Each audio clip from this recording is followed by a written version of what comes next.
Welcome to the fourth episode of the Talent Intelligence Collective podcast. Myself, Alan Walker, and my co-host Nick Brooks, joining for his debut podcast, and Toby Culshaw, here as always, meet TI superstar Alethe Denis. Alison Ettridge, our usual co-host, was unable to join due to a biblical storm, the fact she lives in the sticks, and her broadband, basically 2 tin cans and a long piece of string, being knocked out by said storm. Anyway, onwards and upwards. Alison will be back for the next episode and we'll finally have the full band together. In the meantime, have fun. Before we get on with the main event, I just wanted to remind you that this podcast is proudly sponsored by our friends at Stratagens. And here's a very well-spoken chap to tell you a little bit more about them. Stratagens gives HR leaders the data they need to transform businesses with the speed and ease required in today's world. If you're ready to make decisions that aren't lengthy, costly, one-dimensional, or based on gut feeling, visit stratagens.com. That's STRATIGENS.com to register for a Wednesday demo drop-in and find out more.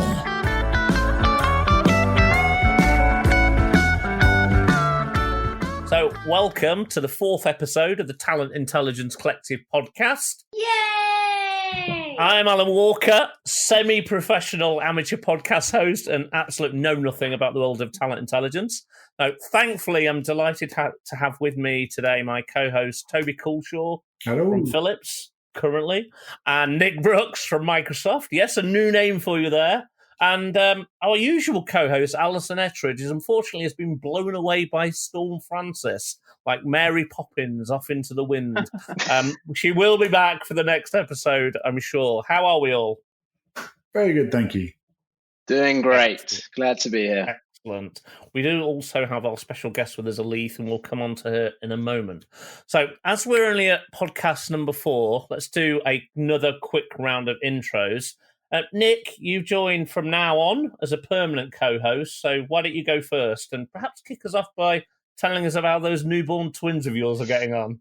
Yeah, thank you for having me. So I've been absent the last couple of months with probably the toughest job in the world, raising 2 humans. So God help them being dependent on me as a father. So that's been an experience. And my current role or my profession, I'm still trying to figure out what that is again. But I'm a Talent Intelligence Program Manager at Microsoft. Been at Microsoft for around 7 years, so fast becoming a piece of the furniture, but really dedicated my experience to competitive talent and market intelligence over that period of time. Excellent. And Toby, remind everyone who you are and what do you do? Yeah, so I lead talent intelligence over at Philips. I've got a team that we look at essentially the risk and feasibility of what Philips is doing from a labour market perspective, doing anything from M&A activity and strategy through to org design. So quite a broad range within there. And that's me.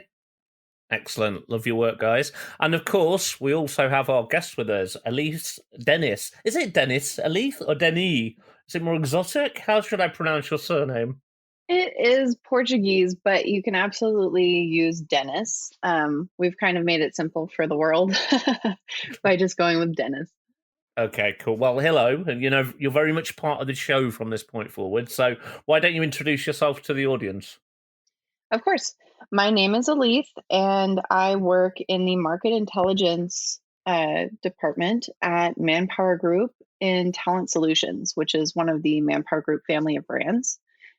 We focus on workforce market intelligence and also help clients in a consulting capacity to do things like capacity planning, cost savings, market investments, restructuring, location strategy, things like that.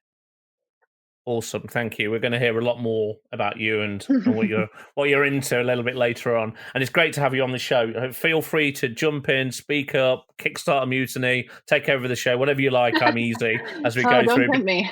But do get involved.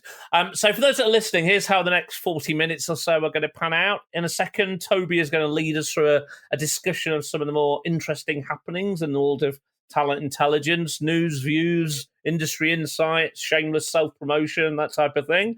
And then Nick will take the lead on firing some questions at Alethe about her career and views on both talent and market intelligence.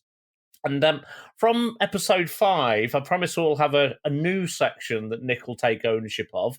He's babysitting the area that normally Alison looks after, or he can take over hosting from me, whatever works best. But for now, he'll play the role of co-host without portfolio, and independent observer and chief general contributor, and caretaker of question firing. So we've got a whole heap to get through today, so let's crack on. Toby, what's happening in the world of talent intelligence? Anything cool, anything insightful, anything interesting, anything I'll understand at all? Lots of stuff, but I'm going to start purely narcissistically and talk about the article I wrote. So I did a little piece that I put out on ERE and also on LinkedIn. Quite a general subject around talent intelligence and really using TI for business challenges rather than just purely talent acquisition analytics, talent acquisition intelligence. It seems to have landed pretty well. Not enough debate for my liking. I want people to challenge me and tell me I'm wrong all the time. But everyone seems to be pretty positive about it. But it's really just saying, look, in these times of change, in this crazy world we're living in at the moment, the business are going to be asking for our data. They want our data. They want this insight and this intelligence. So it's just works through some examples of working with real estate teams, working with the business or functional leaders, looking at how competitors are moving and how they're trying to pivot their business, etc.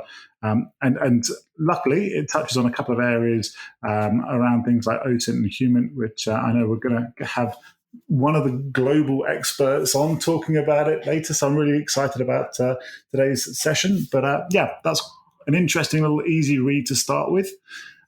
Within the group, we had Megan Batita hold a little survey, which was quite interesting around how people have seen their roles changing in the last 6 months. And the vast majority have seen the role of themselves and their functions becoming more important to the wider organization and the wider organizational conversation, which once again, incredible bias from my side, but I think it only goes to highlight how vital TI is at this moment with all this transformation and change going on. So that's very interesting. So those two things kind of go hand in hand. The piece you wrote and the poll that Megan wrote and what came out of that and the change that people are seeing from their roles. Is it that the businesses are using the data, the insight that talent intelligence collect to make business decisions, or are they using the skill set of the talent intelligence team to collect different data and insight? Great question. So I think from my perspective, I think it's using the resources there and the data and the intel as is. So I think it's just the teams are spreading the intel they're already using, the work they're already doing to a broader network and a broader business. So I think it's just because of the change going on, suddenly the human capital in a company and the change that's happening with human capital is that much more important. So a big magnifying glass has come over.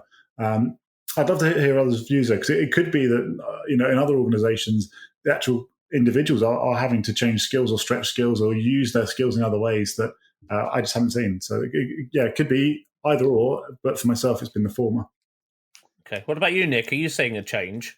Yeah, I would say, we've been pretty heavily invested in applying talent intelligence for business related or business intelligence scenarios a number of years. So it's kind of it's a combination of both. It's that there's a hunger and a need for talent data and signals in the business. And the way that we kind of describe it is talent movement precedes market movement. So it can be really early indicators of future shifts in a competitor. But the point around, is it just the data or is it kind of the knowledge and the skills of the researchers and the analysts? And it is both, because I think one thing not to be underestimated is in this field, we understand occupations and title hierarchies and how skills show up on profiles. So there's a lot of areas of the data that are open to interpretation. So it's a combination of making it available to obviously our business partners and peers for alternative applications, but helping them understand where the risks are, where the caveats are, and how to really interpret it in the right way. So huge driving force, and it was great to see that article out there, Toby. So hopefully you're getting some good comments and momentum, and I might have to challenge you on a few concepts, it sounds, if it's gone quiet so far. It's all far too positive. Challenge away. And what about you, Alethe? Are you having different questions asked of you by the organizations that you work with? Absolutely. We consult for a wide variety of clients through ManpowerGroup Talent Solutions. And in March, I saw a very dramatic shift in the types of requests that we were receiving from clients. And the overall consensus was just, what do we do now? And how do we cope with this changing workforce landscape and shift skills within our organizations, minimize the number of people that we have to furlough or let go, and maximize our potential to gain the skills that we need. And it was just a avalanche of questions that came from our clients, and immediately our team jumped to action to try to address all of these concerns. And each project has been so unique, but the general theme has just been making sure that we can satisfy the need for skills while really streamlining the cost efficiency and maximizing the workforce mix. But job taxonomy alignment and location strategy, those themes are recurring throughout the requests that we're seeing over the last 5 months. It's really interesting. And I'm sure we'll explore some of that stuff a little bit later on. So what else are you hearing, Toby? Well, one of the articles that I saw was really interesting. Actually, totally ties into what Alethe was just saying there around location strategy and cost reduction. And it's something I've seen a lot of companies doing is looking at their cost base and seeing how they can move work and move workers to lower cost areas. And it doesn't need to be low cost country, even lower cost areas within their own country, particularly with some of the larger countries where you have huge disparity between different regions. And Fast Company put out an article, and it was all around how location-based salaries will kill startups culture. And it's around making that quick win. They're saving those few bucks. It's just not worth it for the overall damage you're going to do to the culture and the team and the morale. And I think that's a really interesting topic. And I know it's something we've touched upon in the last few episodes here around how this is going to all play out. And whether deurbanization is going to occur, whether we're going to see changes of salaries in lower cost areas, and whether we're going to see salaries pushed up, and the knock-on effects. I think it's a really fascinating topic for me. I would agree with that. One at a time. After you, Alethe, please. I would absolutely agree with that. I'm about 2 to 3 hours away from San Francisco and the Northern California Bay Area. And there are many, many individuals within the Central Valley in this area who work for companies that are located in the Bay Area and in San Francisco in order to receive those higher salaries and accommodate a lower cost of living while having the ability to drive in, but not necessarily having to drive into the office every day.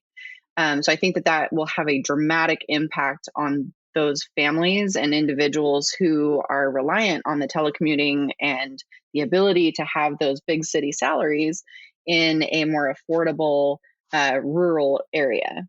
So I'm interested to see how that pans out as well.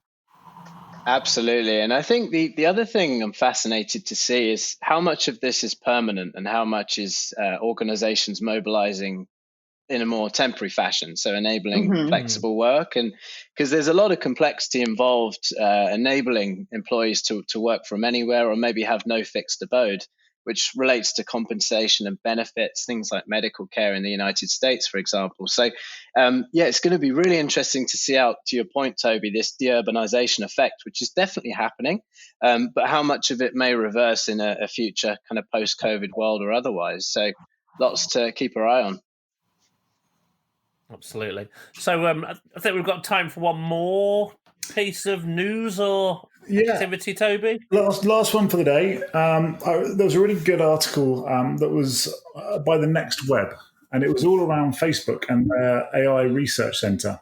And it was a much broader topic and a broader subject, everything around AI and that whole center that was launched. But the one bit that really stood out for me was when this decision was done back in 2013, talent intelligence was absolutely key to that decision-making process. And they were looking at different locations. They were looking at London as a hotbed of AI talent, but they made this choice to actively push out to Paris, and to have kind of the first European hub on mainland Europe from there. So I found that really fascinating, that even though it didn't make reference to talent intelligence as such within the article. Sadly, wasn't referencing Facebook's amazing talent intelligence team, but it was fantastic for me to read that and seeing that talent intel and labour market intelligence was absolutely core to the decision making process. Really interesting, absolutely. Anything you've got to add to there, Nick or Alethe? Alethe, after you. Wouldn't want to jump in again. I was going to defer to you to comment first. Right. You know what? I think that the talent intelligence teams within organizations today are really the unsung heroes in a lot of cases, because people don't understand what talent intelligence is yet, and they're not capable of describing or speaking about it in a way that will make sense to most of the general public as readers, or even higher level executives within companies that aren't really aware of how to utilize talent intelligence. So I think that making information about how this location strategy, for example, was how it came about accessible to the general public is something that this podcast can do, as well as companies that utilize these talents. It's a really, really great point. And I think on the Facebook example, the investments they've made there are very academically driven. It's a lot of their future thinking research, which is tied to academia. And that's an example of where talent intelligence can uncover where is the future of that research coming from, which labs, which particular universities. And I would imagine Facebook, they've probably got very deep ties to a lot of the universities in France and Paris in particular. Mm-hmm.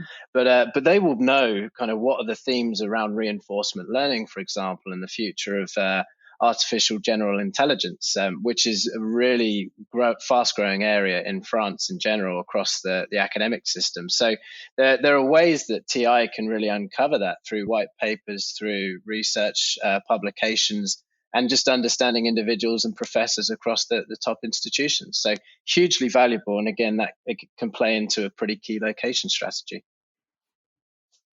Excellent. So listen, guys, we could chat about what's happening in the world all day long, and as informative as it is, we've got a really good guest with us today. Alethe, that's you, who we want to know much, much more about. So I think it's time for our resident hard-hitting interviewer extraordinaire, Nick, that's you, to step up. Nick, this is your time to shine, my friend. Put on your interviewer pants, and me and Toby will just sit back while you grill Alethe. No pressure whatsoever, hey? Big shoes to fill. Exactly. We need some sort of countdown music in the background, just apply a bit more pressure. I'll add that to the podcast in the future. We'll add that to our sound effect bank. Brilliant stuff. So, Alethe, really excited to have you on today. I guess there's endless topics and avenues we could go down. I think Toby and I are definitely geeking out over some of your DEF CON background, but I think let's start from the top. So you'd mentioned that you're currently working with ManpowerGroup, and one of your large bodies of work, of course, is the Total Workforce Index that you produce, yes, or annualized reports. So love to hear a bit more about that for our listeners, what it actually entails, and then just the process of research, how you conduct it, and what the kind of challenges are along the way. Just love to hear a bit more about that. Yeah, absolutely. So the Total Workforce Index began in the form of the Contingent Workforce Index back in 2013 from ManpowerGroup Talent Solutions. And we've, over the course of the last 3 years, we've been issuing what we've called the Total Workforce Index. And that evolved out of the Contingent Workforce Index, and it encompasses both workforce types, both the contingent and the permanent, together in one, but taking into consideration different aspects and priorities for businesses through the statistics that we analyze for the 76 markets that we collect data on. So we collect over, I think, 110 different and unique data points based on our clients' business priorities. And we categorize each of those metrics within 4 categories, which are namely availability, cost efficiency, regulation, and productivity. And then we rank each of the 76 markets, not only as a whole, but within each of those categories and within 3 regional global areas, namely APAC, EMEA, and the Americas. And then we break those rankings down to analyze the workforce markets that would be our recommendations for our clients to invest in. And we can create custom indices that adjust the weightings of the factors or the weightings of the categories, and then determine very specific rankings to an organization as well. So that's really something that has been informing a lot of our client consulting work over the last 3 years, is utilizing this tool to identify the markets where businesses should be investing, or creating new location strategies. And recently we've incorporated a lot of remote ready type technical capabilities into those metrics to determine the best markets to invest in within our new COVID-19 landscape in the workforce markets around the globe. So that sounds like a hugely comprehensive body of work. You mentioned 70 plus markets. So yes. When you're taking on a piece of work like that, what are the main challenges? And I would imagine if you're thinking about weighting matrices, for example, how do you think about which are more prioritized than others, especially in light of what your client needs are, that they could be different motivators when they're investing in different regions? Right. We have an incredible team of analysts. And I would say one of our primary challenges was finding the information for each of the 76 markets and a reliable source for that information.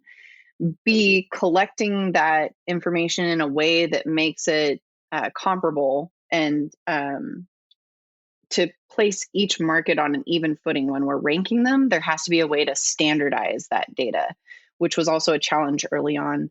And whenever we add markets, of course, we have to identify the sources for each of these 110 plus metrics.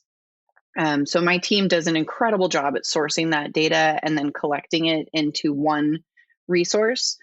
And then, my direct manager, who's the vice president of global market intelligence at ManpowerGroup, she does a tremendous job at staying current with market changes and trends around the world. And she's the one, in conjunction with another one of our directors, Mikey McPhail, who is our data guy, who decides how to weight these factors and which factors should have more influence over the rankings, and how to adjust the data to give a very informative look that is relevant and accurately weighted for today's market and for our clients.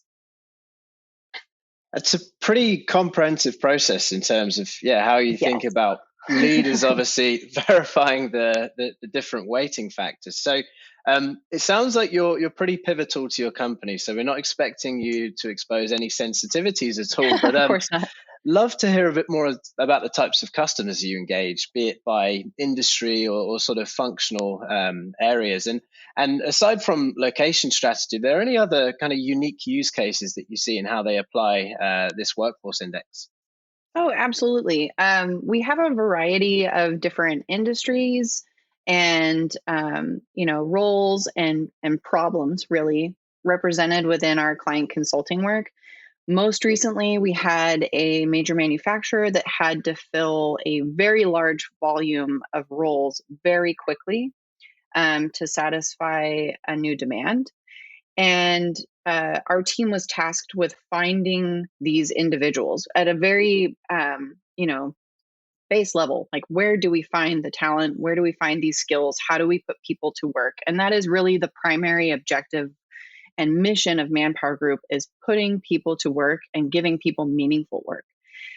So one piece of intelligence that I found through open source intelligence gathering techniques and research on our great World Wide Web actually led to 57 people receiving a job that within that 24-hour period. And what it was a drive-through job fair within the town where these roles were hiring. And it enabled our client to have representation at that drive-through job fair and find the talent that they needed and put those people to work on the spot. So that was something that really gave me, those feel-good feelings, and just the sensation that we were doing something that mattered and that was helping in this new workforce climate that we're in. That there's all kinds of different projects that we do, and when we can really show results in something as simple as finding one piece of information on the internet on a normal afternoon, then that's something that I feel is really beneficial for our team as far as feeling like what we do matters. Because I think that a lot of us within the intelligence community as a whole kind of feel like we just shuffle numbers around and it doesn't really matter much. And I can imagine even pre-pandemic, you were pretty busy anyway, so it must be demand through the roof right now from your customers. Yes. But thanks again for catching a breath and speaking with us today. So you touched on it there, Alethe, a little about those kind of stories or statements of impact where our customers are actually seeing jobs filled or individuals are getting hired. Do you, for a report of this nature or the work that you do you have standardized metrics at all, or ways that you think about the return on investment? Like, what is driving the most value for your customers? I would say what's driving the most value through the Total Workforce Index right now is specifically identifying workforce markets where they strike the right balance for their business priorities in those 4 categories. There's a tendency to believe that some markets are just the markets to go to because they're the most cost efficient. But when you weigh the other factors that are regulatory in nature or productivity related, you find that those markets actually fall lower in the rankings and others rise to the top. For example, I know that Toby and I briefly discussed that the Ukraine is rising in the IT sector as an untapped opportunity for sourcing new talent. The Ukraine doesn't rank particularly highly on a global view of the Total Workforce Index. But if you were to analyze those specific factors and try to look for those types of talents, that's an area where smaller markets can actually rise to the top in a custom weighted index for a specific, to resolve a specific request. And so that's something that we've tried to do with the Total Workforce Index, is really customize it heavily for each case, and give our clients the most relevant, accurate snapshot of our global workforces as they stand, updating all of these metrics on a regular basis throughout the year. So that's a really great call out, Alethe. And I think important for our listeners to think about is when you're conducting research of this nature, really thinking about the problem or the challenge at hand. Because if you take macro level analysis, so if, like you were saying, looking at the Ukraine on the global scale, the real value or the potential in that talent ecosystem can get lost very quickly against some of the top talent markets, like obviously West Coast USA or Bangalore, for example. So it's important, again, to take it in the context of your client or your company, whomever you're operating, and what are the constraints that you're operating within to make it really realistic. So, I think that's a fantastic call out.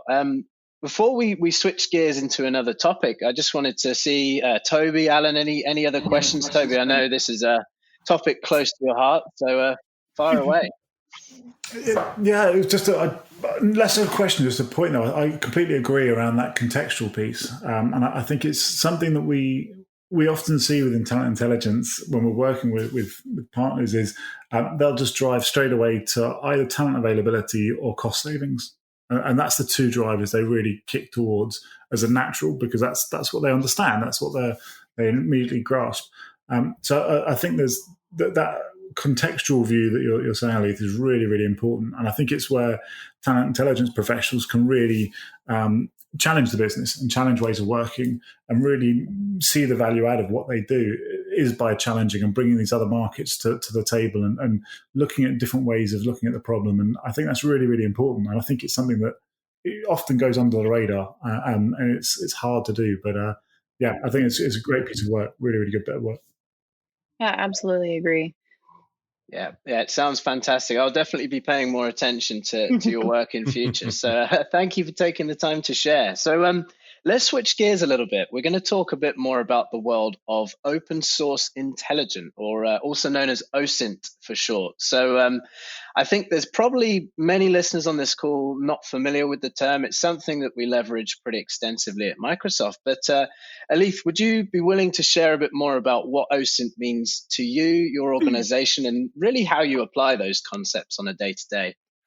Before you do that, Alethe, can I just say Sure. there's also a host here who has no clue really what OSINT is either.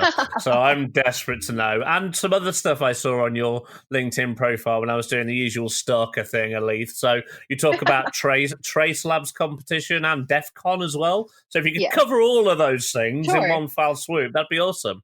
Right. Okay. So this is the definition sheet for your terminology right here. Okay. So OSINT is open source intelligence and research and gathering information through open and public sources. There are various types of intelligence. Most specifically, my specialty is in what is referred to now as SOCMINT, which sounds hilarious, but it's social media intelligence. That is where my primary skills really shine. There's also things like HUMINT, which is human intelligence. So that's intelligence that you gather from a human. So if you're talking with a coworker or perhaps somebody who works for a competitor and you gain intelligence from them, that's HUMINT.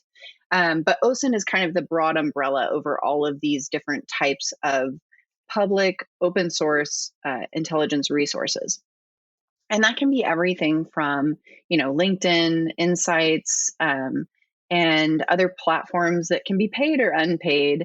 And for me specifically, I feel like anything that you have access to is within the realm of OSINT. So whether you're paying for a software license that analyzes specific types of data and then feeds it to you in a simple form, that's still OSINT.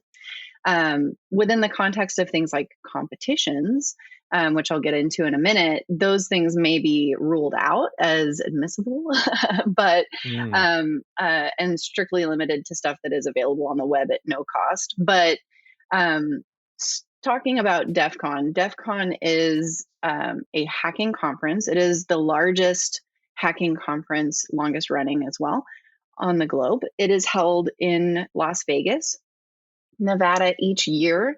This most recent iteration went virtual, but in years past, it's been located at one of the amazing hotels and casinos on the Strip there in Las Vegas, and it attracts upwards of 30,000 hackers. And I know that the term hacker has kind of a negative connotation. So this is really centered around ethical and, hacking for good. And not so much information security, but there are a lot of information security professionals that attend the conference. And it's just a really great community that I've been involved with for the last few years.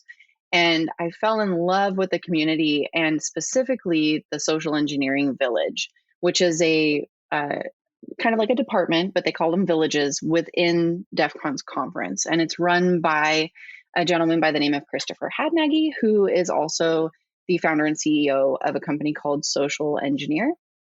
And I learned a great deal from him with regards to using social engineering, not for malicious or, negative impacting manipulation of people, but really towards leadership and improving my own communication skills throughout my life and some other things. But he hosts this competition every year called the Social Engineering Capture the Flag Contest. And a couple years back, I decided I would throw my hat in the ring because I've always been great at the OSINT part, which is the first phase. But I wasn't so great at talking with people on the phone, and overcoming those types of anxieties was something that I wanted to do. So I put my hat in the ring. I got picked, much to my surprise, and I spent the 6 weeks on my target to compile a report and did the OSINT, which I did really well in, and was like, holy cow, I have a chance. And then I went to do the live part of the competition, which is where they actually throw you into a booth that is soundproof on a stage in front of an audience, and you have to call the numbers that you found within your target organization and essentially elicit information from the target. So that's, again, going back to that human. That's information from humans. You had to elicit specific flags of information for points from the people that you could get on the phone. And the first year I competed, I got, I think, something like 11 or 12 voicemails before I finally got a person. And it was just soul destroying. But I finally got a few people on the phone and I got some flags. And at that point, I was just hooked. And so I spent the next year really working on improving those skills for voice solicitation and learning everything I could about applied psychology and more OSINT gathering tools, skills, resources. And I went back the second time and I actually won the contest. And my closest competitor on the phone call section was 100 points behind me. Wow. So it was amazing. It was the most incredible experience, and the people that I've met through the competition and within this community have been absolutely off the charts incredible. And I'm forever grateful to DEF CON and the community and social engineering / SE Village for making all of that experience possible. But DEF CON actually bestowed on me the honor of a black badge, which means that for the rest of my natural life, I get free admission into the DEF CON conference. And I still don't feel like it's real. I still feel like somebody has to pinch me because I must be dreaming, because it's just been tremendous. So from this experience at DEF CON, I was able to connect with a couple of organizations that really lean heavily on OSINT and OSINT for good. First of all, Trace Labs, which is an organization based in Canada that has partnerships with law enforcement globally to help crowdsource information to give to law enforcement to follow leads on missing persons cold cases. And then secondly, an organization called the Innocent Lives Foundation, which uses volunteers to OSINT and find information to unmask predators, online predators, and then give those dossiers to law enforcement so that they can locate these people and bring them to justice. So those are the two organizations that I'm very passionate about sharing about and supporting.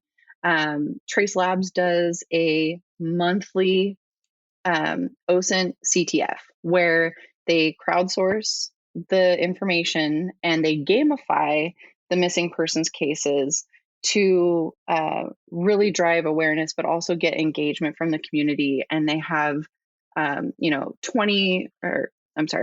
200 teams most months that compete against each other to find as much open source intelligence about these missing persons as possible to help law enforcement potentially locate them. So that's a way that people can test their skills, learn new skills, and volunteer in a community for the purposes of good, rather than, trying to push the envelope on what information they can find online and potentially cross into an unethical area. So not only are we in the hands of a celebrity right now, but you're conducting online law enforcement. That's inspirational. No, not actually conducting the law enforcement, just gathering the information. So to be totally clear, law enforcement does all the work after the information is found for both organizations. Right. But having the ability to crowdsource, that many people, if the hackers can't find any more information than law enforcement found in their original, case-related research, that's actually a good thing too, because it shows that law enforcement did everything that they could to recover that person or potentially locate them. So it's all for good. And even though they have gamified a very serious problem, I think that it's very much helping to raise awareness and find new information and discover new leads. And law enforcement doesn't really have the time to dedicate resources to do this deep of a dive. And when you have over, 2,000 participants doing this over the course of 6 hours on a Saturday afternoon, it's something that I think is very beneficial for our community, but it also helps every one of us, flex our skills, use them so that we retain them, but also improve each time that we have one of these competitions. Absolutely. Listen, guys, I think we could clearly chat to Alethe probably forever. I can't believe you said you had anxiety about talking to people and calling people at one point. That is definitely gone. You are a very confident speaker. This whole is shell. Everything on the outside's a shell. On the inside, I'm freaking out. I think it's been absolutely fascinating. Most of it went way over my head. I'll happily admit that, but it was interesting all the same. And I think once we get to about episode 10, I'm going to stop saying that. I'll have learned stuff, I think, and I won't hold my own at all, but I can at least pretend. But we do need to stop at some point, and that point is now. I want to thank each of you, Nick, Toby, for co-hosting this, our 4th Talent Intelligence Collective podcast. We've managed 4. Wow. I'm really proud, actually. I think we should be really pleased with that. And Nick, special thanks to you for jumping on, joining in as if you've been here from day one. You've been an absolute natural, and it bodes well for the future episodes that you'll be part of. And Alethe, massive thanks to you. You've been incredible. I hope the experience was a relatively fun one for you. Absolutely. The pleasure was all mine. Thank you so much for the invitation and for including me. This was a lot of fun. And a great way to spend my birthday. Happy birthday. Just before the timer. Look at that. We have time to sing? No. And to our listeners, a huge thanks for listening. And a huge ask as well. And please do leave a review and a rating for the podcast. Your support is all we need, really, to make this young, fledgling podcast fly. Anything you can do to support us will be greatly received. So, cheers. And Toby, do you think I should try that cheesy sign-off again? Yeah, I think it really worked, honest. I do as well. Okay, so I'm going to do it. Stay intelligent, folks.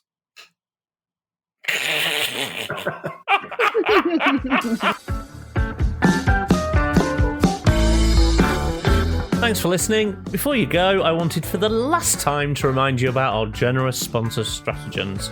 It's that posh chap again, telling you about their fabulous product. Stratagens gives HR leaders the data they need to transform businesses with the speed and ease required in today's world. They've done the hard work of analyzing thousands of external data sources so you can answer questions on skills, diversity, and real estate.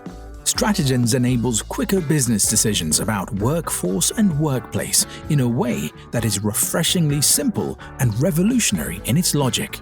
If you're ready to make decisions that aren't lengthy, costly, one-dimensional, or based on gut feeling, visit stratagens.com. That's stratagens.com to register for a Wednesday demo drop-in and find out more.